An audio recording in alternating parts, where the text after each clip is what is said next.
Sri Anandamayi Ma is a beloved Hindu saint who graced our planet from 1896 to 1982. She was born in the village of Keora in present-day Bangladesh. Her name, Anandamayi Ma, was given to her by her devotees and means joy-permeated mother in Sanskrit. She attained self-initiation at 26 years of age. Her saintly qualities have been widely recognized and have also been mentioned by Paramhansa Yogananda in his book Autobiography of a Yogi as follows. I had instantly seen that the saint was in a high state of samadhi, utterly oblivious to her outward garb as a woman. She knew herself as the changeless soul. From that plane, she was joyously greeting another devotee of God. She traveled throughout India and Bangladesh, teaching the importance of living a God-centered life. Everyone could be in tune with the divine, and every opportunity in one's life, be it work or family, done with sincerity, love and devotion would enable one to walk the noble path. She was a vegetarian with a compassionate love for every living being. Her acceptance of all faiths and backgrounds, along with her universal teachings of divine love and joy, has enabled countless people from different walks of life to benefit from her wisdom.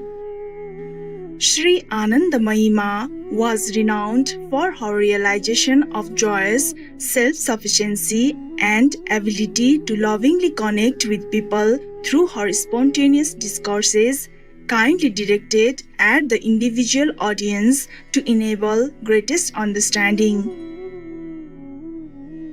Today, it is a pleasure to share selections from the book Vani, a collection of the teachings of Sri Anandamayi Ma, recorded and translated by her devotees Paiji and Atmananda respectively, where the devoted saint gives guidance on how to be close to God.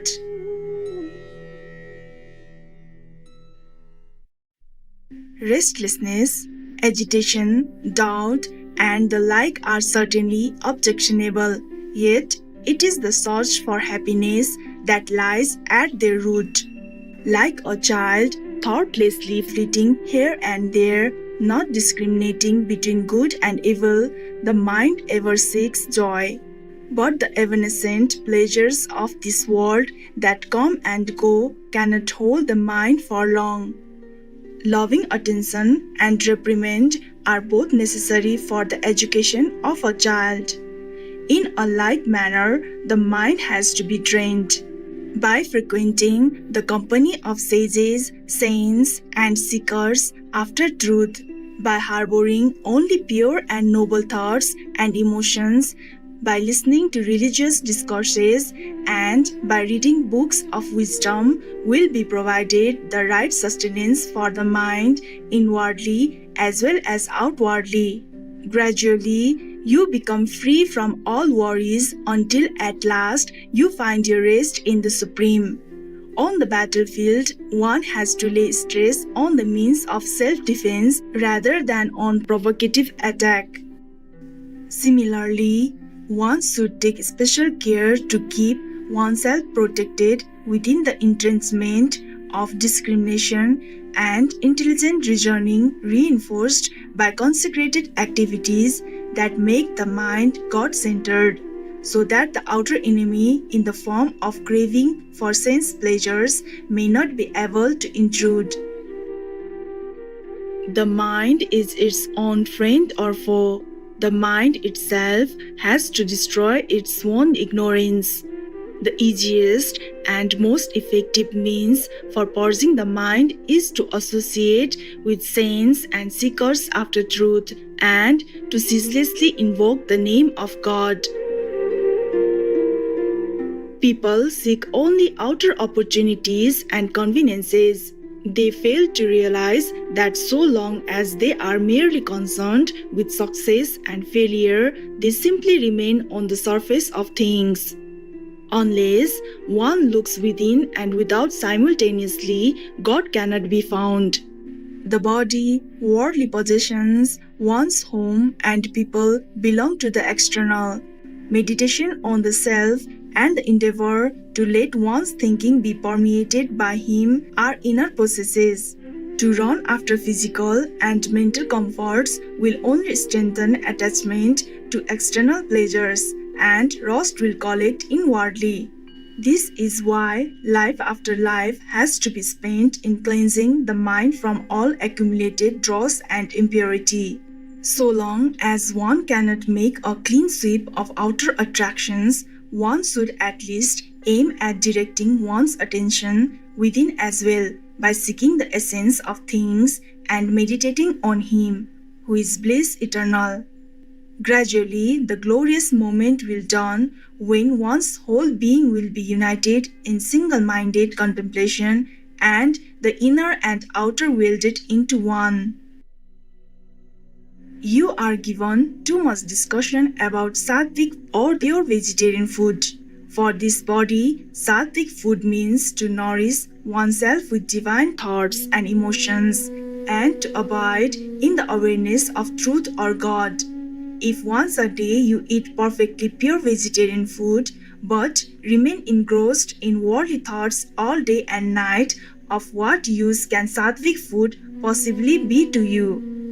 Within the motor of the mind, pound the medicine of God's name or of self-inquiry with pure aspiration and partake of it. In this way, the opportunity for right diet as well as the necessary ingredients for making it effective will be provided from within. At all times, let your objectives be noble. Give your whole attention to your work. Your mind and body will then develop the qualities you are trying to create by sattvic food. Anything taken in through the senses is food. Therefore, be watchful and see that you do not become addicted to what you observe into yourself. Strive always to keep your appetites under control. Essentially, there is only one inner call, but the different religions have devised different methods to make man aware of it. Once a man awakens to it, there is no more need to cry out again and again. Truly speaking, it is not you who call him, but he who calls you.